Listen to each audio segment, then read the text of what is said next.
আল্লাহ তাআলা কোরআনে কারিমের মাঝে বলে দিয়েছেন যে কুল্লু নাফসিন যায়িকাতুল মাউত সুম্মা ইলাইনা তুরজাউন। প্রত্যেকটা মানুষকে মৃত্যুর স্বাদ গ্রহণ করতে হবে। শুধু মানুষ নয়, প্রত্যেকটা প্রাণীকেই মৃত্যুর স্বাদ গ্রহণ করতে হবে। সুম্মা ইলাইনা তুরজাউন, এবং আল্লাহ তাআলার কাছেই তাকে ফেরত যেতে হবে। আমরা আল্লাহ তাআলার কাছে ছিলাম, আবার কোথায় যেতে হবে? আল্লাহ তাআলার কাছেই আমাদের যেতে হবে। আপনি চিন্তা করেন, অনেক মানুষ রয়েছে পৃথিবীতে, আপনি দেখবেন আপনার অনেক ফ্রেন্ড, আপনার আশপাশের মানুষ, আপনার কোনো রিলেটিভস অনেক দিন বেঁচে থাকতে চায়। অনেক দিন বেঁচে থাকার মাঝেই কি সার্থকতা রয়েছে? নিশ্চয় না। আপনি 1000 বছর যদি হায়াত পান, তাতে কী লাভ?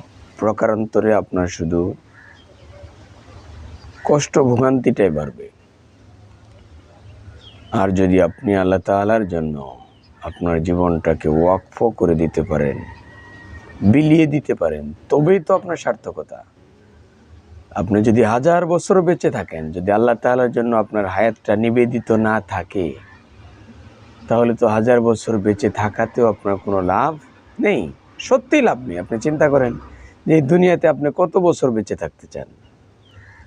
আপনার কথায় যদি আমি আসি, যদি আপনি 100 বছর, 150 বছর বেঁচে থাকতে চান, আপনি যখন বুড়া হয়ে যাবেন, বৃদ্ধ হয়ে যাবেন, আপনার ফ্যামিলির সদস্যর কাছে আপনি যখন বৃদ্ধা হয়ে যাবেন, তখন আপনার যারা খেদমত করতে থাকবে, আপনার 150 বছর বয়স হয়ে গেল, আপনার ছেলেও যদি আপনার এমন আপনার কাছাকাছি বয়স বাড়তে থাকে, সেও বৃদ্ধ হয়ে গেল, আপনার নাতিও বৃদ্ধ হয়ে গেল, আপনি বেঁচে থাকলেন, তাহলে আপনি কিন্তু দুনিয়ার উপরে একটা বোঝা হয়ে থাকবেন। আপনার ফ্যামিলির সদস্যরাই আপনাকে বোঝা মনে করবে। আপনার জন্য তারা বলবে যে উনি মারা যায় না কেন তাড়াতাড়ি। তার মানে এই পৃথিবী আপনার আপন নয়। আপনি অনেক টেকনোলজি ব্যবহার আপনি করতেই পারেন, অনেক কিছু আবিষ্কার করতেই পারেন, অনেক দিন বেঁচে থাকার আশা জাগতেই পারে, কিন্তু এর মাঝে কোনো সফলতা নেই, কোনো সার্থকতা নেই। আপনি চক্ষু দুটা বন্ধ করে বুকে হাত দিয়ে যদি একটু চিন্তা করেন, আপনি দেখবেন যে আসলেই সার্থকতা নেই। শুধুমাত্র আল্লাহ তাআলার জন্য বেঁচে থাকার মাঝে সার্থকতা রয়েছে। কম দিন বাঁচেন আর বেশি দিন বাঁচেন, যত দিন আপনি বাঁচেন, হতে পারে 20 বছর, হতে পারে 25, হতে পারে 50, হতে পারে 75, কোনো প্রবলেম নেই, কোনো সমস্যা নেই। কিন্তু কন্ডিশন হলো একটাই, শর্ত, যে আল্লাহ তাআলার জন্য বেঁচে থাকা। আল্লাহ তাআলা যা অর্ডার করেছেন সেটা আমাকে মেনে নেওয়া। আল্লাহ তাআলা যা আদেশ করেছেন সেটাকে আমি মানতে বাধ্য। এই জীবন যাপন যদি আপনার হয়ে থাকে, তাহলেই আপনার সার্থকতা। নচেত আল্লাহ তাআলার হুকুম ব্যতীত আপনি চলবেন, 1000 বছর যদি হায়াত পান, কিচ্ছু লাভ নাই। আল্লাহ তাআলা কোরআনে কারিমে স্পষ্ট বলে দিয়েছেন, ওমা লাহু ফিল আখিরাতি মিন নাসিব। পরকালীন জীবনে সে কিচ্ছু পাবে না, একেবারে জিরো। সে ফকির হয়ে যাবে। এজন্য সম্মানিত প্রিয় ভাই, অনেক কথা, অনেক এক্সাম্পল আপনাকে আমি দিতে পারবো।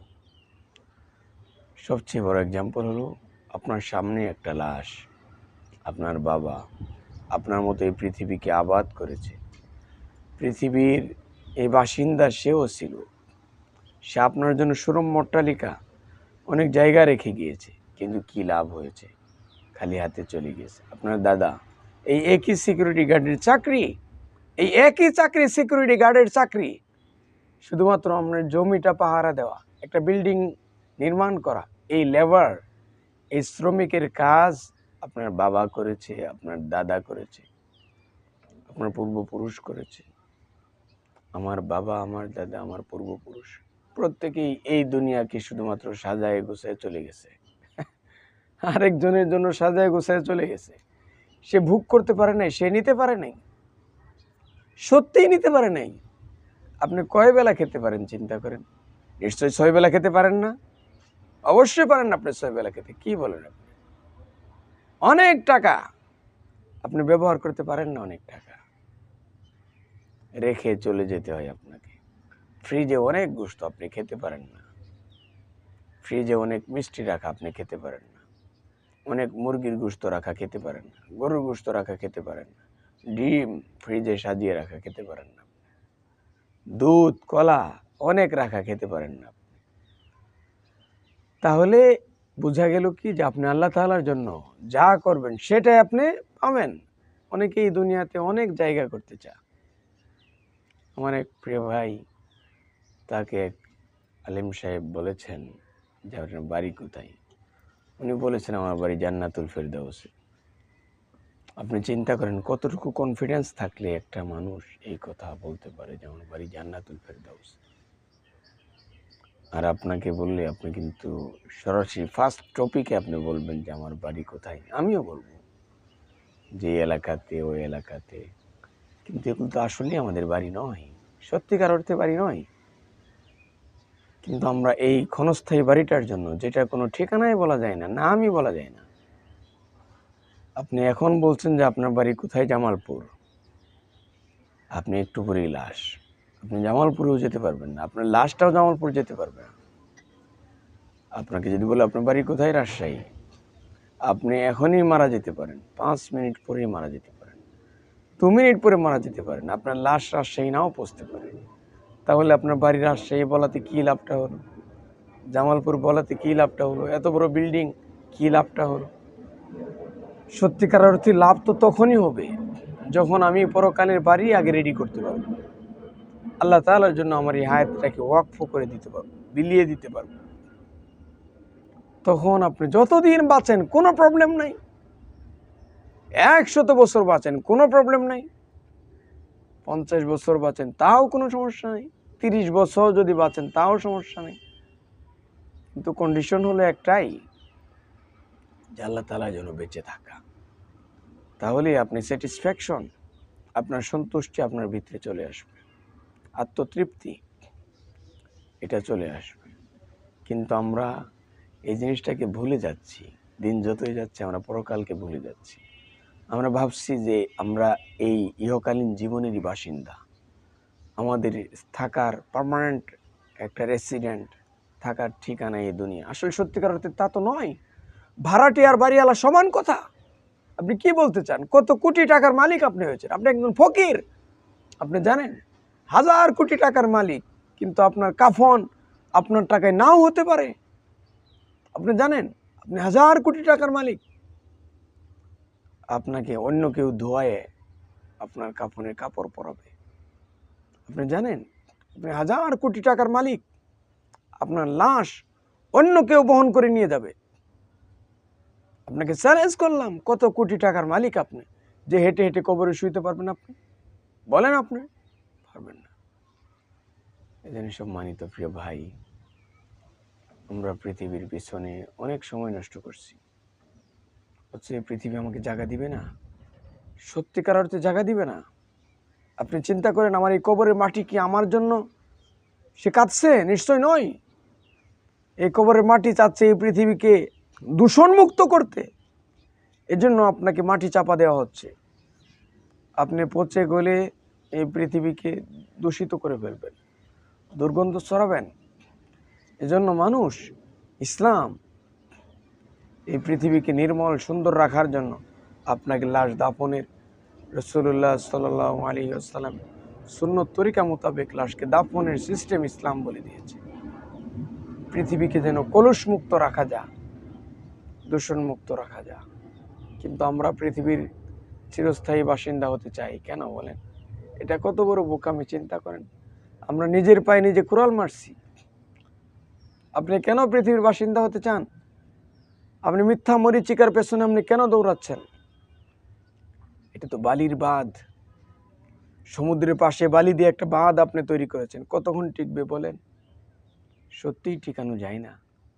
আপনার দেহ যত সুন্দর থাকুক, যত সতেজ থাকুক, যত রোগ মুক্ত থাকুক, কোনো লাভ নাই। মৃত্যুর সময় ঘনায় আসলে সত্যিকার অর্থে আপনি মারা যাবেন।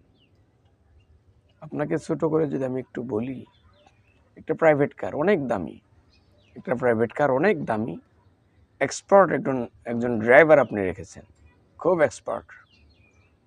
আপনার প্রাইভেট কারটা দেখতেও অনেক চমৎকার, সব পার্টসগুলো ঠিক আছে, কিন্তু তেল নেই।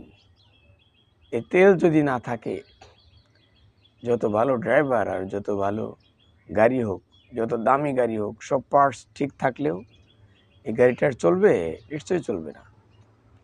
তো আমার বডিটাকে আমি যত সুন্দর রাখতে চাচ্ছি, ফেসিয়াল করছি, ফ্রেশ ওয়াশ দিয়ে আমি মুখ ধৌত করছি, আমি স্নো ব্যবহার করছি, ক্রিম ব্যবহার করছি, সুন্দর করে চুল কাটিং করছি, ড্রেসটাকে অনেক পরিষ্কার করে ইস্ত্রি করছি, লন্ড্রি করে পরতেছি, আয়রন করে, অনেক পারফিউম ইউজ করছি, ভালো খাবার খাচ্ছি, আমি টাইমলি সব কাজ আমি কমপ্লিট করছি, ওষুধপত্র নিয়মিত খাচ্ছি, নিয়মিত চেক আপ করাচ্ছি, আমার প্রত্যেকটা অর্গান, আমার প্রত্যেকটা পার্টস শরীরের সবগুলো ঠিক আছে। তাহলে কি আপনি 1000 বছর বেঁচে থাকবেন, 100 বছর বেঁচে থাকবেন, 50 বছর বেঁচে থাকবেন? নিশ্চয় নয়। যতদিন আপনার এই বডিতে আল্লাহ তাআলা হুকুম চলবে, আল্লাহ তাআলা আমার হায়াত যত দিনের জন্য লিখে রেখেছেন, তার একদিন বেশি, এক মুহূর্ত, একটা সেকেন্ড আমি বেশি বাঁচতে পারবো না, নিশ্চয় না। আল্লাহ তাআলা কোরআনে কারিমে বলে দিয়েছেন, ফাইযা জাআ আজালুহুম লা ইস্তাখিরুনা সাআতাও ওয়া লা ইস্তাকদিমুন। সত্যিকার অর্থে কিয়ামত, আমাদের মৃত্যু, প্রত্যেকটা জিনিস যখন আল্লাহ তাআলা নির্ধারিত করে রেখেছেন, যখন আল্লাহ তাআলা অর্ডার করবেন, সাথে সাথে হয়ে যাবে। এই জন্য আমার হায়াত শেষ হয়ে গেলে আমি এক মুহূর্ত আর বেঁচে থাকতে পারবো না। যত থাকি, কোনোভাবেই আমি বেঁচে থাকতে পারবো না। সম্মানিত প্রিয় ভাই, এই জন্য দুনিয়ার প্রতি আমাদের অনাসক্তি তৈরি করে, পরকালের প্রতি আমাদের আসক্তি তৈরি করে, পরকালীন জীবনে আমরা ধনী হতে চাই, আল্লাহ তাআলার জান্নাতে আমরা আল্লাহ তাআলার সন্তুষ্টি নিয়ে যেতে চাই।